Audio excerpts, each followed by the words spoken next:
Welcome to the She Self Cares podcast. I'm your host, BC, aka BC Bright.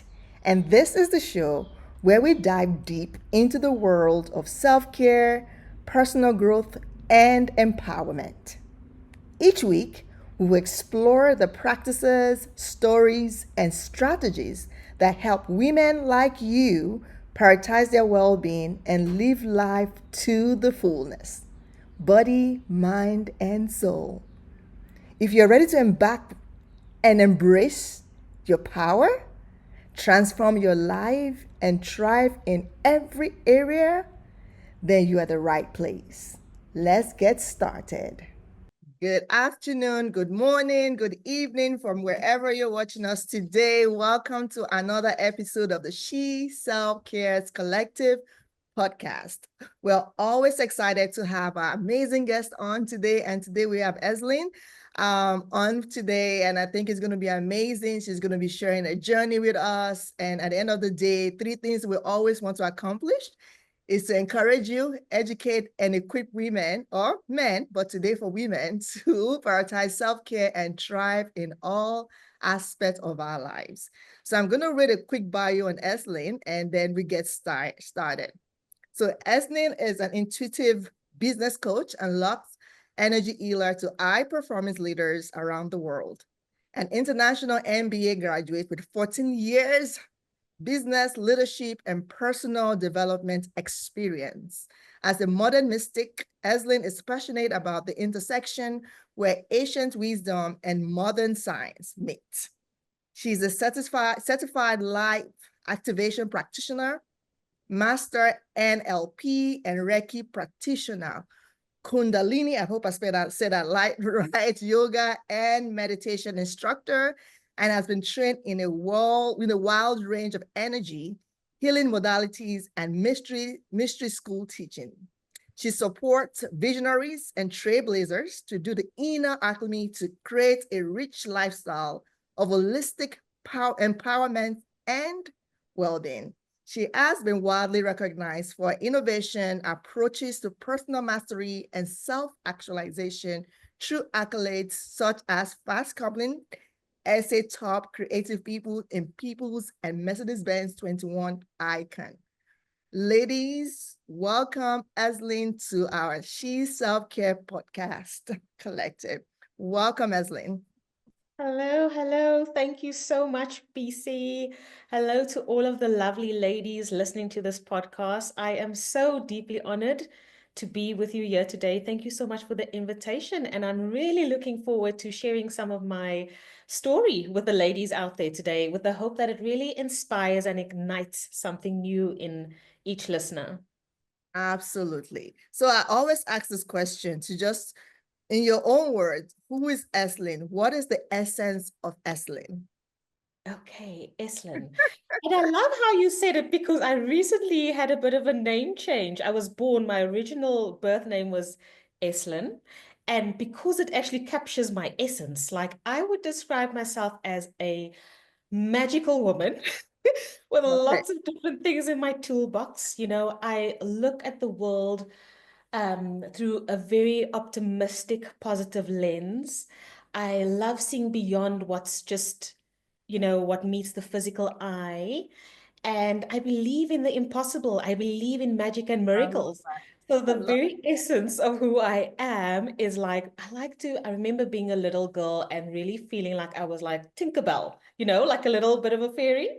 So if I had to describe my essence, that would be it. And the reason why I say I like how you pronounce my name is because this Eslyn, it encapsulates this intuitive, magical essence that I always was as a little girl. And as I hit teenage years, I changed my name and I started spelling it with a Z. And that came in with a bit more of a different type of identity and energy and embodiment that I carried throughout my life. And then only recently, I think 2 weeks ago, I made the decision to come back to my birth name because I felt like the name holds the energy of my intuitive magical essence. That is beautiful. I love that. I love that. I love that. You really capture the essence of who you are. I can see the tinkle bell. I can see it already. It's amazing. As we get awesome. So as we get started, I mean, I'm really impressed with your career and all the things that you've accomplished. Kudos. Because we know that this has come with a lot of work, a lot of, you put a lot into it. So with such a fascinating career, blending ancient wisdom and with modern science, can you share your journey and how you got to the unique intersection of energy healing, business coaching, and leadership? Hmm. So, when I finished high school, I actually didn't know what I wanted to study. I was kind of clueless and I kind of looked at the university applications and all of that. And actually, deep down, I really wanted to do a BA in religions and spirituality. Because I realized again, even as a child, when I would go to the library, I would get all of these books about mythology and philosophy. And I loved learning about all the different types of religions and different spiritual philosophies. But then, logic won my decision-making process, and I decided to go with business and marketing, which I Mm, don't have any regrets about because, of course, being trained in business and marketing gave me solid business acumen and experience on which I could then build my career. So I started out my career in marketing, advertising, and that was pretty much my trajectory. But mm, I found I got to a place in my life where I was like, okay, I did all the things. I did all the things that, you get told to do. I went to school, went to university, got a good job. And then one day I woke up and I was like, I feel like there's more to life. I feel like there's more to me. And that was my first little quarter life crisis, I called it, because I was around about 25 years at, at that stage. And I really started asking myself some big questions. What is my purpose? What lights me up? Why will my life matter? And asking these thought-provoking questions really put me on a journey where I got to dig deep and come back to mm, my essence, as we shared yeah, and the things that interest me and the things that I was passionate about and so forth. And I realized that some of my passions, I hid that for most of my life just because, where I grew up, it wasn't really, acceptable to be like studying things like astrology and spirituality and mm, all these things. So I kind of hid that part of myself. And I kind of went with the practical route yeah, until later on in my life, when I asked myself these questions, I got on a path, and also different situations and events happened in my life that really got me to be looking at, where am I confining to worldly standards or societal conditioning, and what do I, Eslyn, truly want for my life? And so I gave myself the permission to actually, as an adult, I gave myself the permission to explore my interests, to explore my passions. And, along the journey, and I'm sure we'll go a bit deeper into this, I studied, personal development, spiritual development, and so forth. And then by default, everything started to weave its way together. And I also used to see from a business perspective, particularly if you are a purpose-driven person or if you want to follow your passions in life, the importance of having practical business and leadership skills, and then also being tuned into something greater than yourself, into a mission that is higher beyond yourself, which brings in the spiritual aspect. And so I yes. started to weave, those modalities in my own life and started seeing great results. And then I started to help others. And that really was what got me on this path of blending and merging the three intersections of business, leadership, energy healing. Yeah, absolutely. I love that. I love that you said, you gave yourself the permission to actually say, this is one. There's something I think last conversation with one of our guests, we were talking about how we feel that nudge and we know that it's something bigger, right? And then because there's one thing for you to feel the nudge, and there's another thing for you to give yourself permission to explore the next step of your life. And I love that you gave yourself the permission to go further. And I also love that you kind of combine, always talk about the being of who we are, BEING, body, mind, and soul. And you talk about it in terms of all three as connected. When you're finding that solution, you have to kind of weave all three together because we often kind of, take one and leave another. But like you said, in terms of the practical business, personal development, and also your spiritual aspect of it all come together, which is your being. I love that. That's how you kind of evolve and find out who you are in the next step in taking that process for you, which is amazing. The other thing I was kind of also it kind of slipping a little bit was when you talk about certain things happen in your life that also helped you change the trajectory of your life and saying, I want more, I want something different. And we often talk about it. Like sometimes it could be like trauma. I know oftentimes where we begin to have that healing journey, that's when we actually re-evolve. So what role does your personal healing plays in achieving your career, especially for you as a woman in general, in your business and leadership? And how has that role also changed or transformed your clients? Mm. Yes, I will say, like, if you're someone who, like, you have somewhat of a knowing that you may be a little bit different, or you have a vision, but you can't get to that vision, or you've got that purpose, but you can't get, or you just know that you are meant to walk a different path in life. Oftentimes, it will take a life-altering event to get you on that path. Because oftentimes we hear whispers, we hear our intuition, we feel the nudges, but we don't exactly take the step, right? And then a life-altering event will happen into our life to actually get us to step change and to change direction. And often that is, either, being in an accident, maybe losing someone you love through grief, being through a traumatic event, going through a hard divorce, Yeah. or any type of situation that really gets you to wake up and question everything as you know it in your life. And so personal healing plays a critical role in actually supporting you to get on that path. Now, not saying that everybody needs to go through a big event in their life to get on that path, but oftentimes when you ignore your purpose or when you ignore your passion and you are meant to actually use your life, your skills in alignment with that, it will take a big event to get you to wake up and shake up and actually do what you are meant to do in this world. And it's a hard path and it's a hard thing to go through. But when you do that, it's so important not only for yourself, but Mm, also for your family lineage and for the mm, future generations, right? Because the world that we are even building, it's for the children and the children's children. And so absolutely. often when you are on a past personal healing journey or when you've been through something, it's because you have come to break a cycle within your family lineage. You are here to set a new standard Mm, for your family lineage, and not only your family, but also your community, the people around you.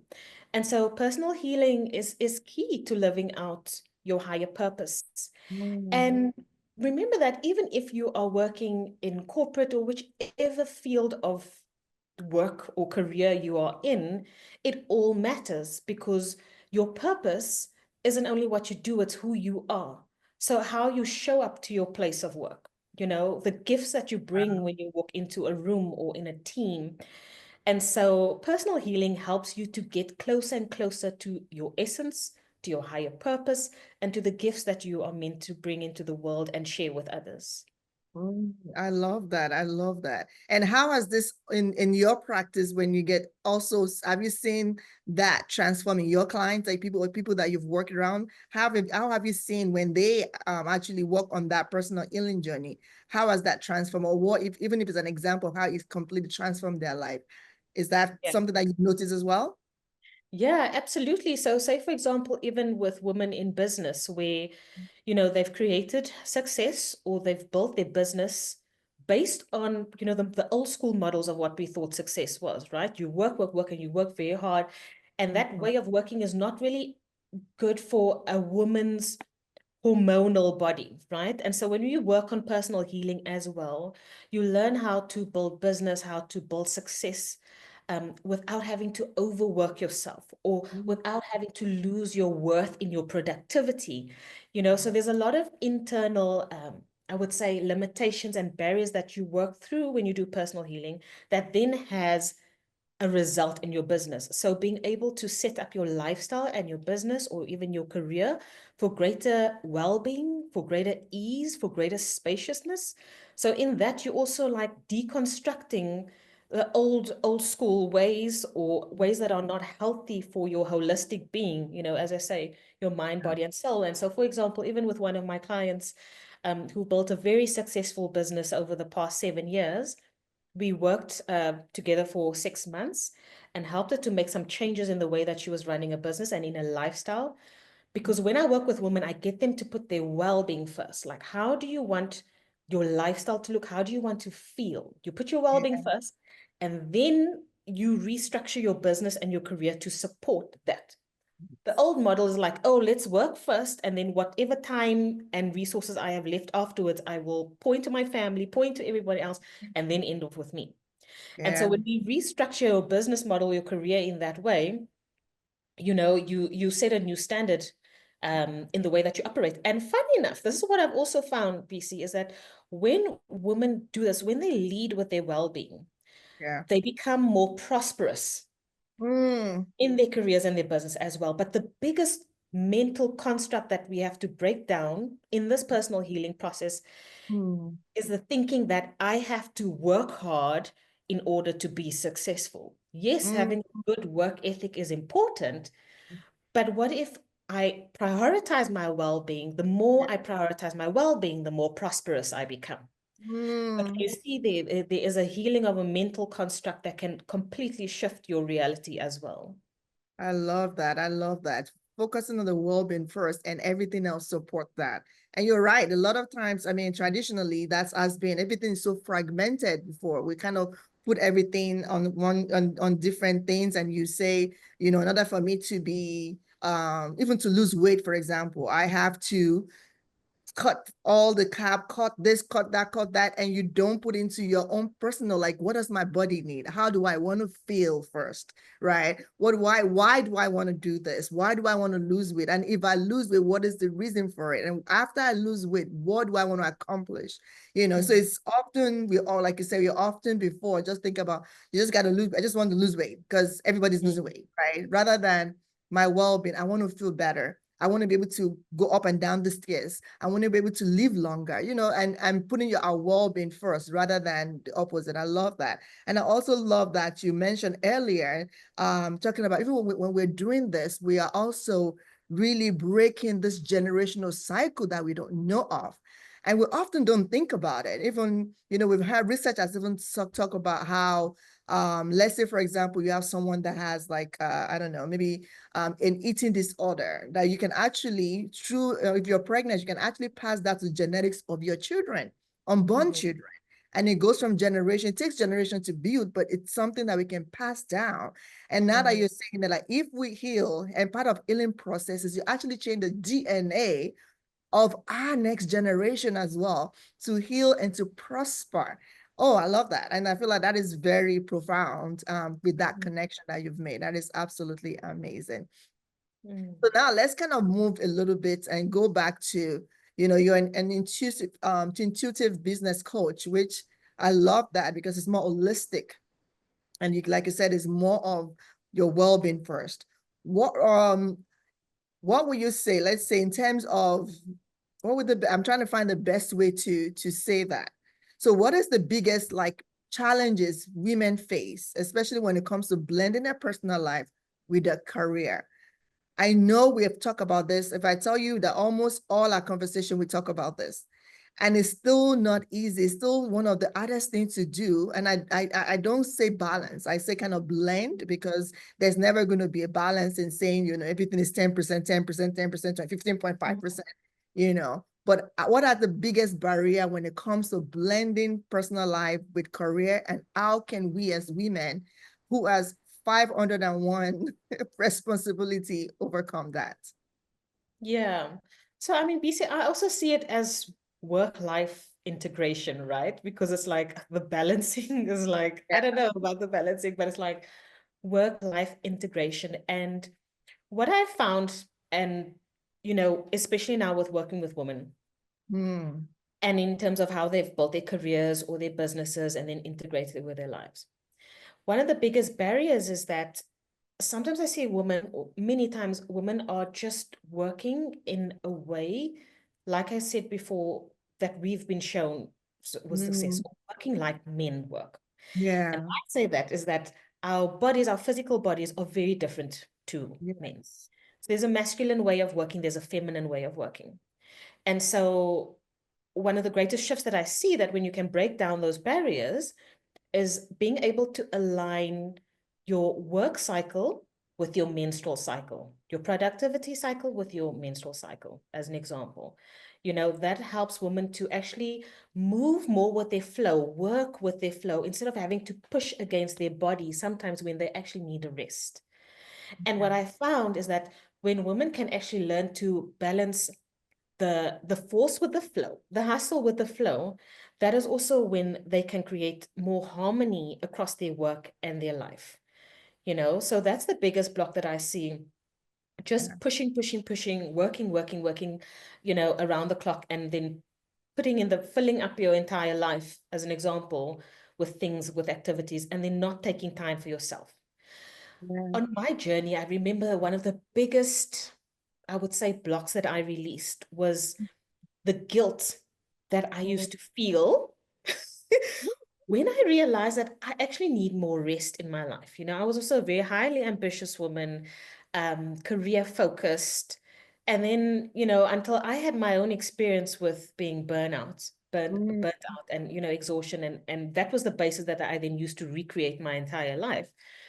But what I learned coming into that was that, whoa, releasing my worth being attached to productivity, and whether I was showing up as a good friend, a good daughter, a good partner, and all of these things, and having my whole worth wrapped up in all of those things, and then also releasing the guilt about how much rest and me time I actually need. And I feel called to actually mention it here because that's the one of the biggest barriers that I see, women struggle with, guilt about just rest, taking Yeah. time for themselves, putting themselves first. Um, and then, that actually allows for that greater work integration, and harmony to balance as well. Absolutely, absolutely. I love that. And you mentioned, which I think is phenomenal because that's one of my biggest thing now is just to also work with our flow because you mentioned earlier in terms of our hormones are different stages of our hormonal changes or hormonal circle is different. I, for example, always joke around and say when I'm in my the fourth stage and my period is coming, I know I don't make decision. I don't make any major decision at that stage. That is when I am so frustrated. I feel like I hate my husband, I hate my children, I hate my life. I'm unsuccessful. Everything feels like nothing is working out. And I know, I mean, as much as it's real to me at that time, I've learned to know that at this stage, I do not make any decision. Few days after my period is over, we'll come back to it. And I promise, and it's like on dots. Immediately my period is over, life is back again. I'm like, oh, I got this. What was I thinking before? Nothing.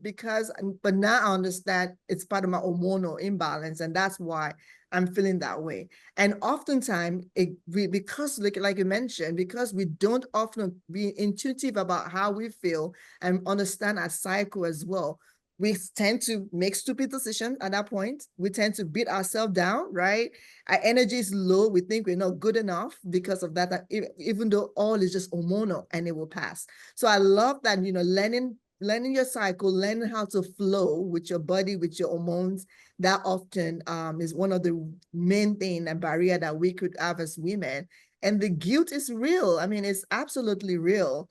And as much as I've been doing the same thing over almost 2 decades, and it's not like I would say it doesn't go away. It gets better and you Mhm. can identify it right on and flip it off. But Yeah. it's real all the time. And like you said, when we are able to understand that when we put our well-being first, nothing else works, then we're able to understand that we need the rest. We need to prioritize every other thing and make everything work in our good. I would say for our favor, not we working against everything, but everything working for us. What Mm. prioritize ourselves. So I love the way you've put it together. So as your expertise in leadership as well and personal development over the decade, what is your opinion? What are some crucial steps that women need to take to heal from past trauma? I think we mentioned earlier that oftentimes trauma is also what either keeps us bound and make Mm. us a certain way, right? Because a lot of either the way we grew up, either, something major or minor. Sometimes I always say trauma is not, I remember when first time I went to therapy and my therapist said, "Oh, you have a traumatic childhood." I was like, "No, I did not have no Mm, traumatic childhood. Nobody died. I wasn't abused. What you talking about? yeah. No." But when after all is said and done, I'm like, "Oh yeah, I did have some traumatic childhood. It might not be this major thing that I was assuming what trauma is, but we Mm, all have this trauma that could affect us even in ways that we don't even know." So what are some yeah. crucial stuff women need to heal from their past trauma, and how does that impact their career or even their personal life, and they can Yeah. actually switch? Yeah. Great question, BC. And you hit on something, that I also want to emphasize that trauma can also be the accumulated stress over time.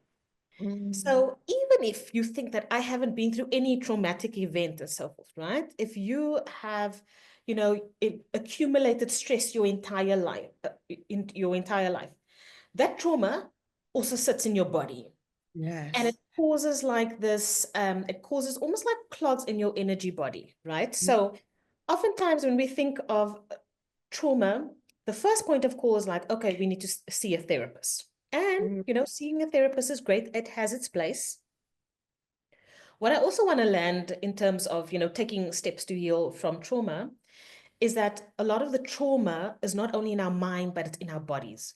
mm, And when it comes to women, it's so important that we work with our physical bodies because our intuition is actually in our bodies. Now, what I mean by that, right, is that when you experience trauma, maybe a hijacking or anything, a big or small trauma, or like I say, the accumulated stress, that trauma mm, sits in your body and you either go into fright, flight, or freeze mode.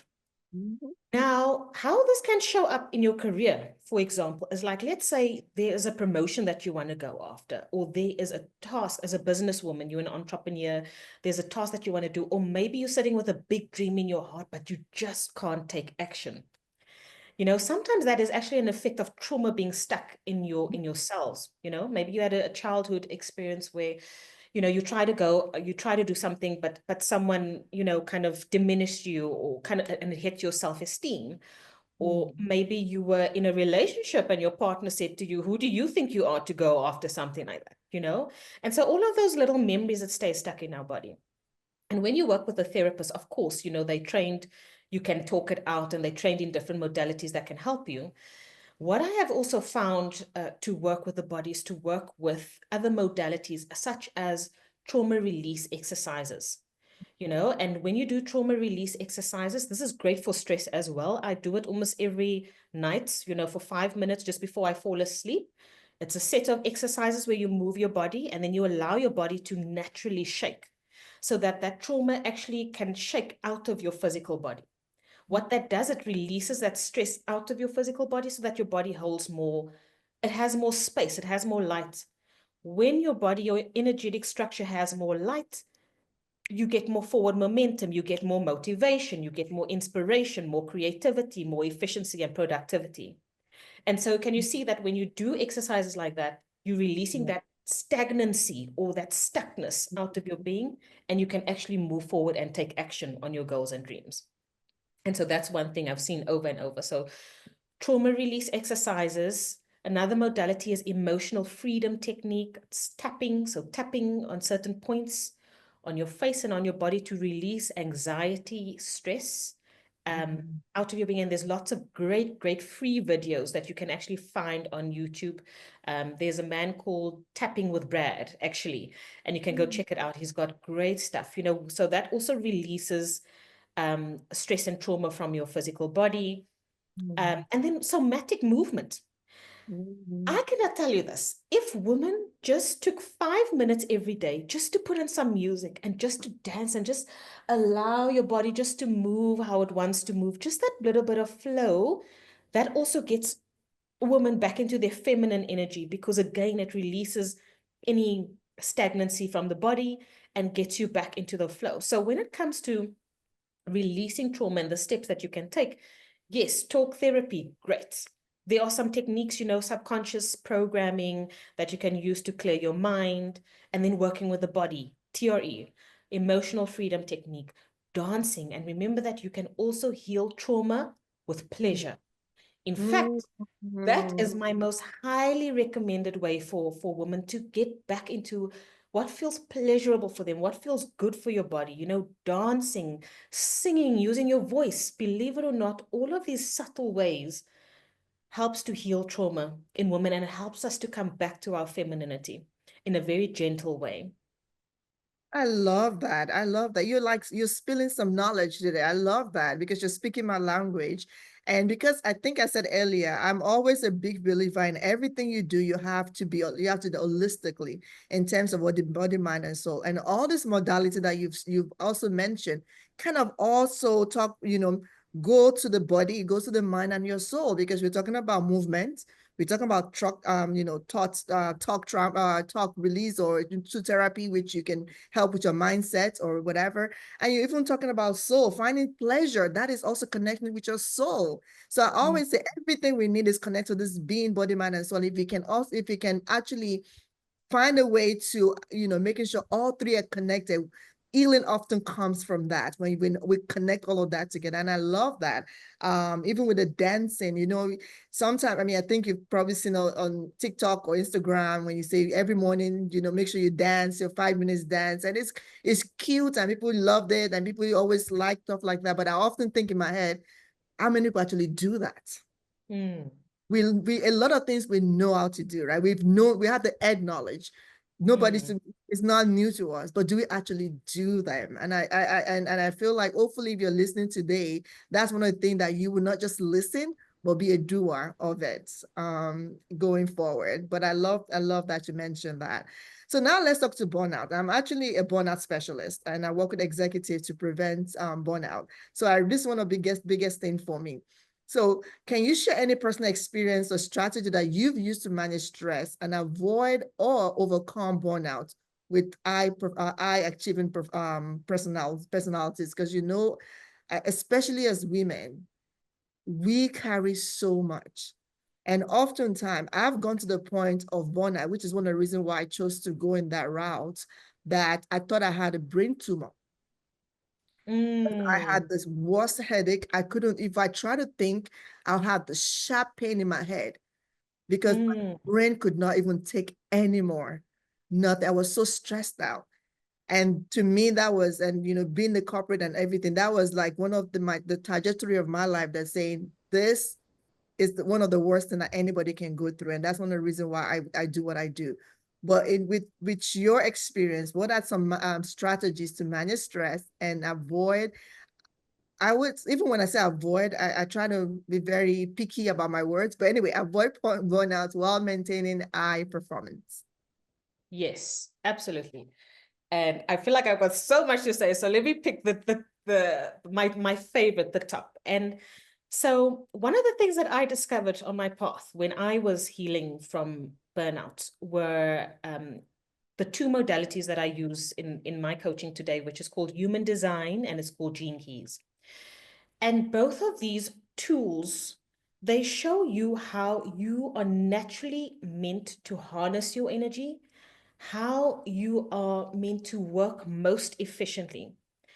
And why that played such a big role in my process, because through the process, through doing my human design and gene keys, I discovered my energy type, which is known as a projector. And projectors are actually only meant to work for 4 hours per day because we don't have the let's say the energetic bandwidth than like 70% of the world.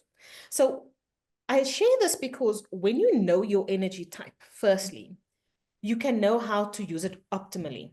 And what I did with that information, I thought, okay, well, if I'm only meant to work 4 hours a day, I started restructuring the way that I work. So I was still in corporate when I came across this information. It was back in 2020. And luckily, I had a lot of flexibility in my role. But I started to restructure my day. And then I slowly brought my work week down from 5 days to 3 days. And Mm. of course, that came with taking some practical steps, really looking at my task list. Like, really, do I need to do all of these things? Are all of them important? What meetings can I say no to? What tasks can I say no to? Where can I outsource, delegate, and so forth? So first clearing out the space so that you have more space for yourself. But then learning about your energy type.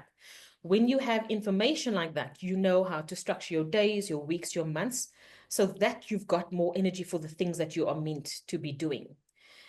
Every single person on this planet has a unique code of how they are meant or how they are designed to prosper. And when you have that information, you will often realize, like, oh my word, I have been going about my career and my life completely in a way that is opposite for me. And so when you start to make that shifts in the way you work, in the way you live, in the way you have relationships, in your gym and your well-being, you experience more energetic flow in your life. So those are modalities that have helped me to restructure my entire life. And that has, I mean, I used to live with so much overwhelm and stress, and now I live in ease and peace. And this is what I help my clients with. So that's one piece. The second piece is obviously, I'm always talking about body, mind, and soul. And when it comes to the body, and I always say with women, we need to lead with the body because the body is the physical vehicle through which we can actualize our purpose. So, is your body getting enough nutrients? And we've heard, obviously your vitamin B, C's, magnesium, and D's is very important to ensure that you're getting the right quantities. I like using adaptogens, and adaptogens are natural supplements that support the nervous system. So I love, taking ashwagandha, drinking some tulsi tea. Uh, I love these adaptogens because it just makes the body feel so good. I also like taking from time to time nootropics. Now, nootropics are medicinal mushrooms that support brain functioning. So it can help with peak performance as well. When you really need to go in and focus on, certain tasks and so forth. And all of these are natural. I'm showing mine right now on the table. Science My made exactly. Yes. Yeah, so adaptogens, nootropics, having the right vitamins and nutrients, and then, ensuring that your body is in an alkaline state, eating a lot of green veggies, green juices, and making sure that you have an exquisite sleep regime. And I say that this with so much passion because for most of my life, I was an insomniac and I tried everything in the book until I got my sleep regime right. And now it's like my go-to because if you can have a good night's rest of sleep, it impacts your entire health, I would say. So that's obviously some body stuff. And then obviously the mind, doing meditations and bearing in mind, if you're new to meditation, you don't always have to do a stillness meditation. There's so many different types of meditations, movement meditations, walking meditations. There's a plethora out there because I know a lot of people, they sometimes have a bit of a mental block and they're like, I can't quiet my mind, but there's a way to go about it. And with all of these habits, remember that you can start small and build up from there. So I'm going to stop there because, like I said, there's so much that I can speak on about the topic, but I hope I gave some good nuggets over there. Yeah, absolutely. I love that. Again, I love the fact that you're holistic, you go holistic in terms of everything, the body, mind, and soul, because I believe that's the core of who we are. And Yeah. until we address it as that, that's when the solution, that's when the ease comes, because we often struggle with so many things. You talk about the body, making sure that you live with the body. One of the things I always talk about is similar to that, and also talk about even your personality traits. How do you communicate with other people? And if you understand how people communicate, it's easier for you not to get frustrated and actually be able to identify how people communicate and how you communicate.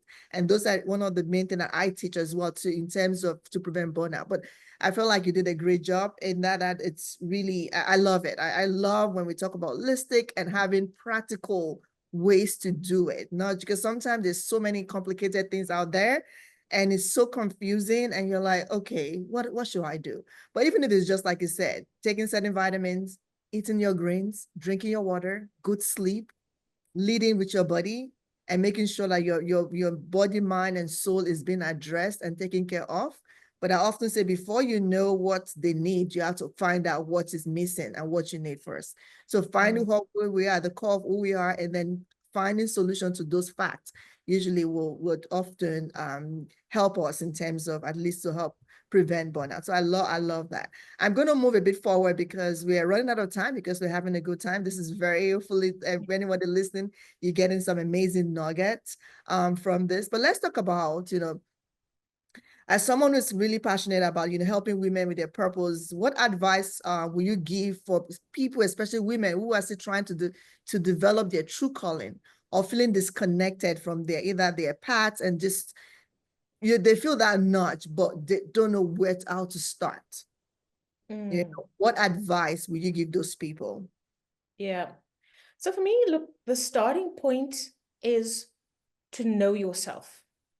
And so self-discovery, I will always say start with self-discovery. Any tools that you can, self-knowledge that you can do, because then you know how you are meant to move through life. It's like the validation, because some people are very intuitive and they kind of know these things, but then Yeah.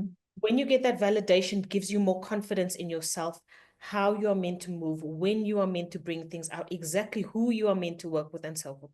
And there's so many tools out there that can help you with that. So self-discovery is a first, really doing that and getting, doing your journaling, writing, all of these tools are so basic, but it's often the things that we don't do.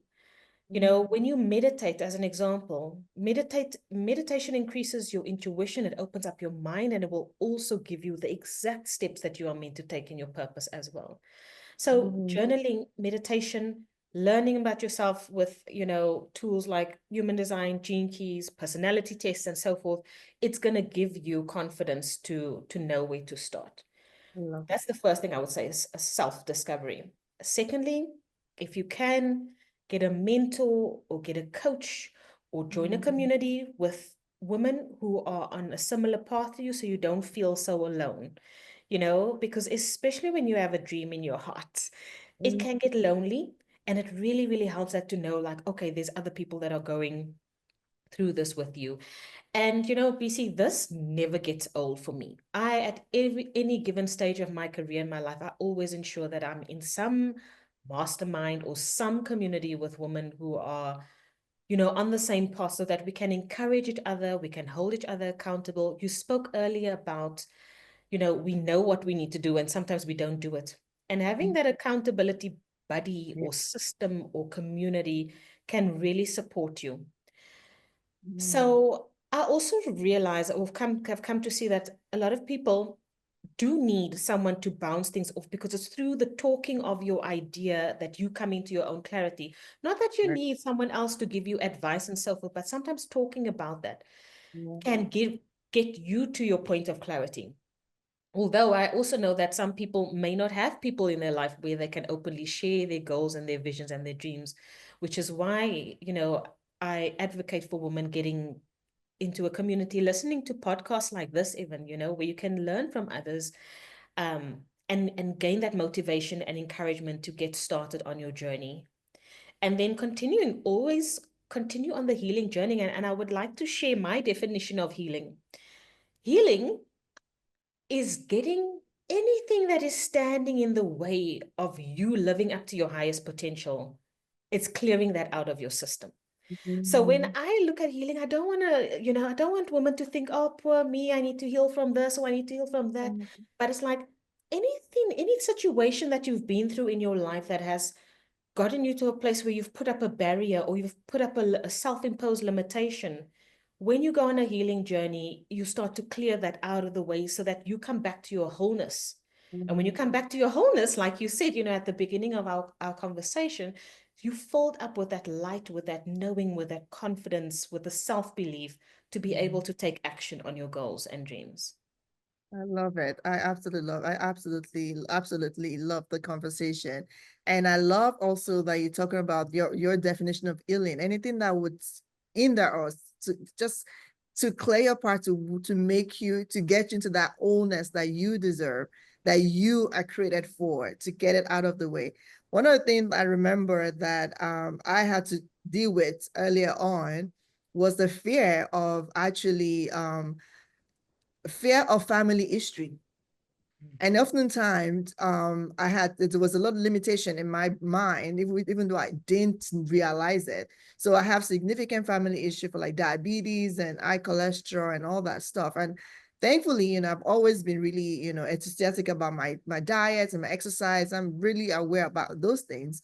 But I got to a point that I'm almost like the freeze mode, which is also trauma because you'll feel like, oh my God, any little thing that I eat, what if? Oh my God, what if? And that was an hindrance. And until I understood, again, going back to the fact that, listen, if I do A, B, C, what are the facts behind it? So I always even tell my client, go find out about your family history, for example. Is it Mm, hypertension? What is, whatever the case may be, understand it first, because we often are afraid of the unknown, right? But immediately you understand what it is and you're able to address it and you're able to put a plan in place, then the fear goes away. The healing process begins. You're able to eat, you're able to make right choices, and it goes in from body, it goes to the mind and soul as well. But the thing is, we need to identify it, like you said, and anything that is on our parts to move it away, and with that healing process. So I love that your definition of that, which I think it's amazing. And if again, if you can go to those little practical and breaking things down into practical ways, because we always think about this huge healing process, going to therapy or, and that's where everybody started having the discussion of, again, it's good to go to therapy. I'm a firm believer, but like you mentioned, there's so many things that we can start mm. little small tools, small practical little tools in our toolboxes that we can start using to get to it or get on our healing journey. So I love that. So let's talk about this before. This is also one of my biggest, and I love talking about being authentic and vulnerability. I always say vulnerability, being vulnerable is a superpower.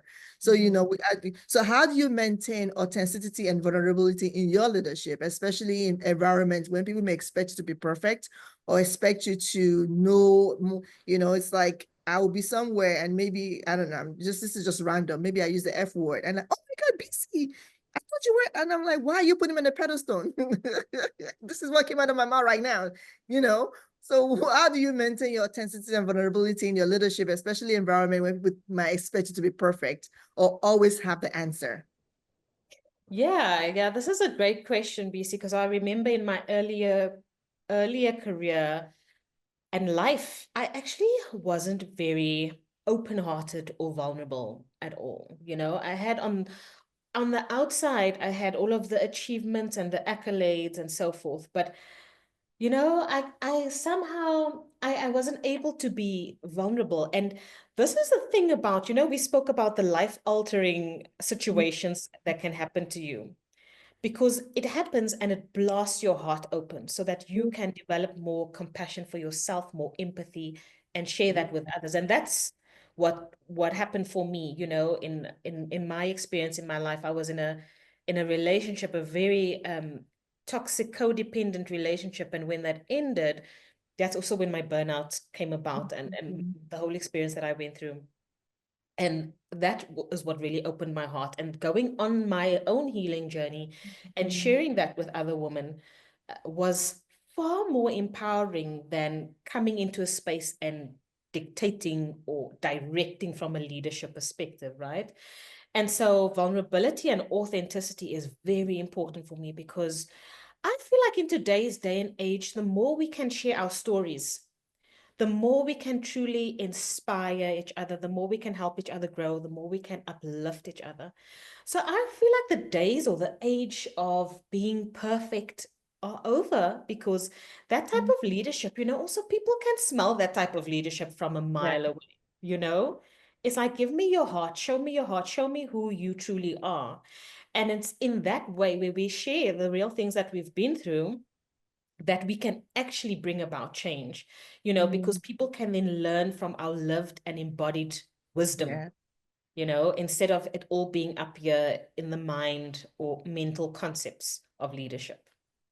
Absolutely, absolutely. And I love that because we often say that when we are vulnerable and we're able to lead um from the true essence of who we are, that has been authentic. And it Mhm. doesn't mean that you're perfect. It doesn't mean that you know it all. It's just saying I'm sharing what I know, what I believe, because I've worked the work. And I'm open to be wrong sometimes. I'm open to be corrected. I'm open to learn more. But this is my truth. And when we're able to do that, we're able to, people, like I said, people see that. We've seen people, like even on social media, and you're like, oh God, they're so fake. I mean, like you can smell it from afar. It's like, oh, please, you're just saying these things. And you've seen people that like, they supposedly be, successful, but you can see their heart and you know that they're so authentic and they're so pure and so real. So we have that intuitive to also pick it up from other people as well when we lead with authenticity and vulnerability. I love that. So let's talk about this. Can you share with us a moment experience where you felt your own self-actualization come to fruition? And what does that look like for you when you felt, and I think you kind of mentioned even with your experience as well, but is there any other person experience when you feel like you come to your own awareness, your own self-actualization, where you're able to like free yourself from this and this is who I am and this is the essence of me? Yeah, yeah. So that happened for me, after I had my first quarter life crisis, like I said, when I woke up, and started asking myself all these questions. I was able to travel, fortunate to travel a bit and really kind of explore the world. And I came back and, and in self-reflecting, I realized, the common thread in my entire life is that I always knew that I was meant to live a life of service and wanting to be of service and so forth. And so in that, I actually started running my family's nonprofit organization. It was called the Dad Fund. And I facilitated youth education and internship and entrepreneurship program for youth across the country in South Africa. And then out of that birthed Dream Girls Academy, a nonprofit organization that I co-founded with two of my very dear friends. And in that experience, it was like the first time in my life, BC, where it was like something just took over me. And I just got so led. And I started this organization. And we went out and we worked with high potential young girls who were the first in their family lineage to go to university, and put them through mentorship programs, empowerment programs, education programs, so that they could break the cycle of poverty in their family lineage. And today, many of those girls are thriving, not only in South Africa, but also globally in cities like New York, London, and Paris. But I say, when we talk about self-actualization, I remember that feeling. It was 2011, 2012, when I first felt like I came into the fullness of my purpose. And, and it was like, whoa, I woke up, I sprung out of bed every morning. I was so excited to do the work, being of service, changing lives, and knowing in that moment that this was what I was born to do. So this was self-actualization, really living up to your full potential. And it's an ongoing process, because at times we can fall out of it. Our purpose and our mission will also evolve throughout Yeah. our lifetime. And sometimes you have to take a few steps back in order to even pivot your life, your career, where you're going, so that you can then elevate into the next evolution, of your higher purpose. So that was the first time I really felt, self-actualized. And I felt, yeah, this is what matters. I love it. I love it. I absolutely love that. So lastly, as we talk about that, and we'll talk about also your program as well, as a leader, you incorporate energy healing, mindfulness into your work. How, as a person, Eslyn, how do you manage, again, blending, we say we're not doing that, or harmonizing between, giving so much to others and making sure that you actually fill your own cup first? Because a lot of us, um, we are so good at giving to others, especially women. No, I often say this. There's this thing I often say that I heard one time. Someone said, if someone gives you like a child, let's say for example, someone come to you and said, Eslyn, this little bundle of joy I'm giving to you to take care of it. Make sure this child is fine. Make sure you take care of them and everything they need. You are in charge of it. We often take it because somebody else gave it to us and it's not ours. We often take it with so much pleasure and we put all our best into it. But we often forget that this is actually ourselves, that God has given ourselves to us from day one to be in charge of ourselves. We do it for other people. We connect, but we don't take our life, our purpose, our mission as if this is mine. I need to do everything possible to take care of me and everything, right? So we often take care of other people. So how do you manage that and really take care of you? Yeah. Yes. And so this was one of my biggest learnings, when I Mm, was recovering from burnout, because I was that person of service that was just giving to yeah. everyone, right? And I remember being at a conference and I heard, one of the speakers, and she said, fill your cup first, fill your cup and then give to others from your overflow, not from your cup. Mm, So, a rule of thumb that I have, whatever I'm going to give to someone else, I give yes. double to myself.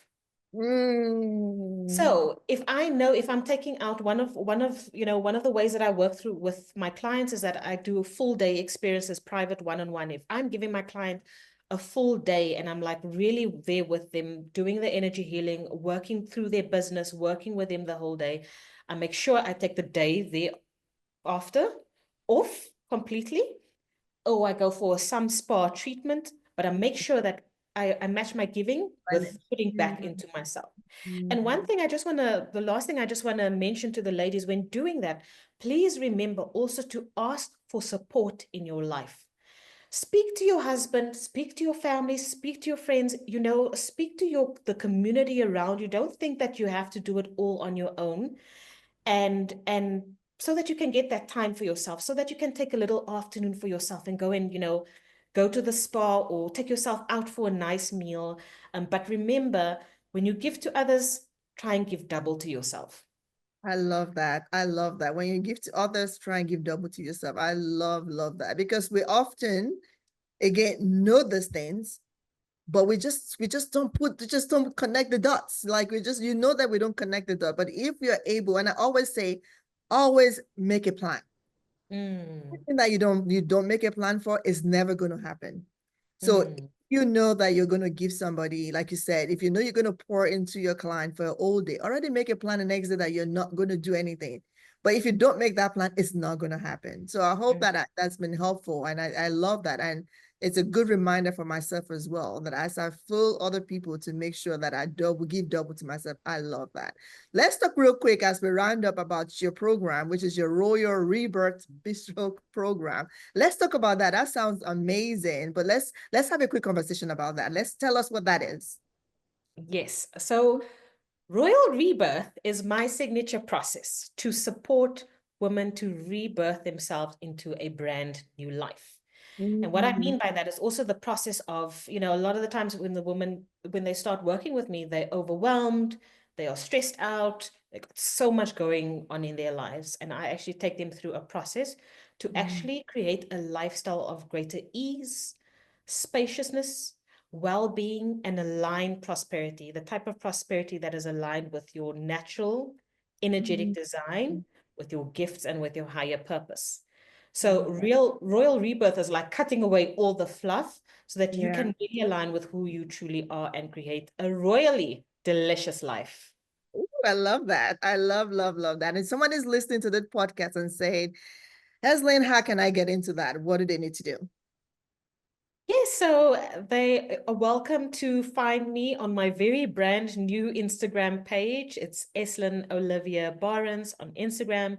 I'm also on LinkedIn, Eslyn Olivia Barends. That's the best places for them to find me. And connect with me on social media and we can have a chat and explore how best to support you. Absolutely. And one more last question I always ask all our guests. If there's one thing from this conversation that you say from everything I've said, guys, just remember this one thing. What would that one or maybe two things will be for you? Yeah. So I'm going to go with one of the last things that I mentioned. Fill your own cup first. Fill Mm, your own cup first and give to others from your overflow, not from your cup. That's the one thing I would really love them to mention, to remember. And secondly, remember that at any point you can take small steps to redesign your life. If you're feeling overwhelmed in your life right now, really look at your well-being.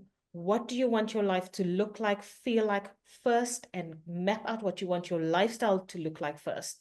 And then rejig your work, your business, your career to support the type of lifestyle that you want.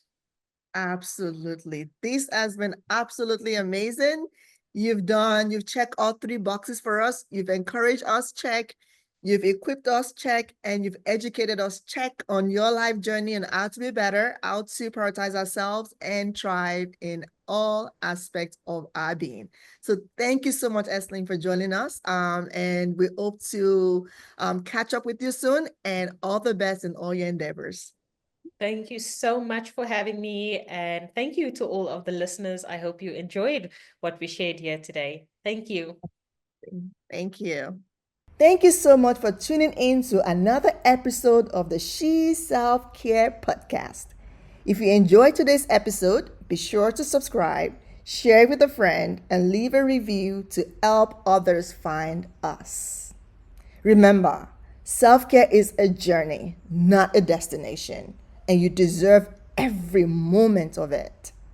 Until next time, keep shining and taking care of yourself, body, mind, and soul. You've got this.